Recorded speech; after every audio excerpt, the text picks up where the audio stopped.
Titan posted its Q1 earnings on Friday, in line with what the street was expecting. Bhaskar Bhat, the managing director of Titan, joins us now to talk about that. Mr. Bhat, good morning and thank you for being with us. The good part about the numbers this time around is the way you've improved your margins, almost at 10% now versus close to 8% same time last year. We know the reasons why for this quarter, but can you just tell us for the quarters going ahead, how would you manage to sustain these close to 10% margins? Which are the key drivers for you? Well, I must tell you that the margin improvement program, which we started some time back, first of all, in the jewelry business, it is about pushing diamond jewelry, studded jewelry sales, and that has shown very good results. But if you take the company as such, there was a decline in margin in the watch business in the last 12 months, and that has started improving thanks to the initiatives we've undertaken. So it is a combination of portfolio across businesses and within businesses. At the same time, the eyewear business as well as the precision engineering business, which were in for some quarters they were loss-making, they've all become now profitable, and therefore margin improvement for the company as such has happened. So going forward, this 10% number that you're seeing, that is specifically for the quarter, but margin improvement from the last year's levels is something we are targeting in quite a focused manner, as I said, in three ways. Studded jewelry sales improvement overall in the watch category, as well as in the eyewear and precision engineering. Okay. Good morning, Mr. Bhat. Give us an idea of the jewelry business. Clearly, from last year's levels, the pace of jewelry buying has distinctly declined, emphatically declined. But what does it look like? Is it likely to catch up? Or do you think there could be some secular decline because jewelry and gold, to some extent, is losing its sheen when other financial assets look attractive?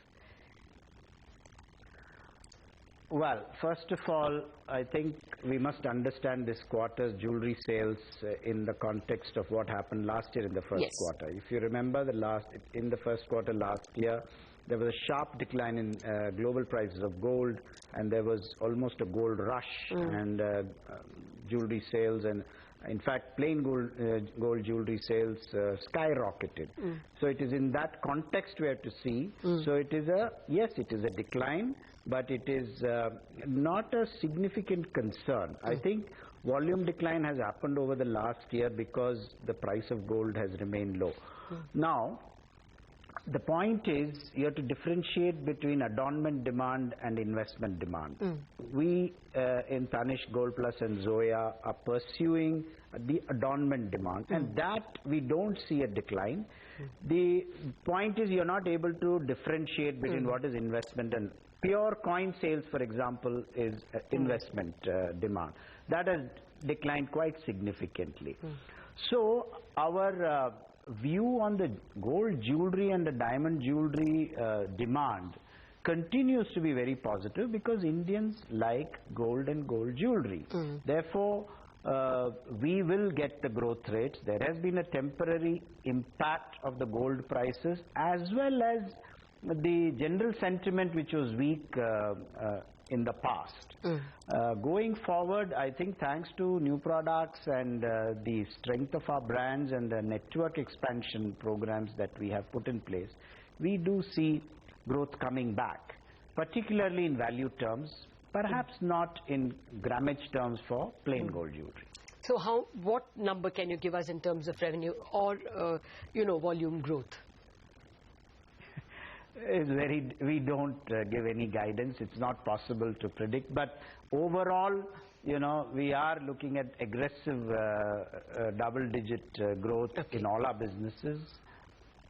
Okay. Even in the watches business, Mr. Bhat, because over there the volume growth this time around I think was 9%, and that was very encouraging. So for the rest of the fiscal, what kind of volume growth can you eke out in the watches business? See, here again, because of the multiplicity of brands that we have between Sonata, Titan, Fast Track, Xylus, Nebula, etc., we pursue value growth as well as volume growth. So volume growth will still be in this low double-digit figures, but value growth is what we are pursuing in the high double digits, let me say, in the watch business. Okay.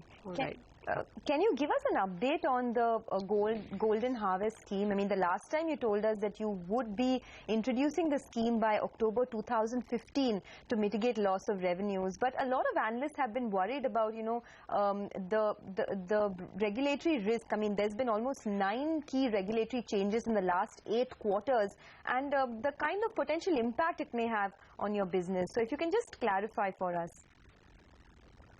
Yes, the Golden Harvest scheme as it existed during the last year has been discontinued, and we have been encouraging our customers to come to our stores and convert it into jewelry as they had originally, even though they had not completed the full term of that program. So as of 31st August, we would have converted a lot of those, most of those. We are going to reintroduce in line and compliant with government regulation as ordained by the Companies Act and Clause 49, etc. It will be reintroduced, yes, around October. We are seeking shareholder approval for this, and it is limited by the size of our balance sheet, in fact the net worth and so on. There are some considerations. So it will be a smaller number, but we will do things which will be attractive to consumers. Now, the point is, all these regulatory interventions by government are aimed at reducing the CAD. That we had a big deficit last year, and I think the company has been aligned with government's desire to do that, except that some of the decisions have had unintended consequences, particularly the hike in customs duty, for example, has raised smuggling of gold quite significantly, and therefore there is unfair competition and so on. So I think, for example, the government has permitted gold on lease a few weeks back. So step by step, I'm sure there will be considerations for the jewelry industry. It's a large industry. It has large amount of employment, fair amount of taxes being paid. So there will be steps, but it will be calibrated. I do feel we are working with government in a reasonable manner.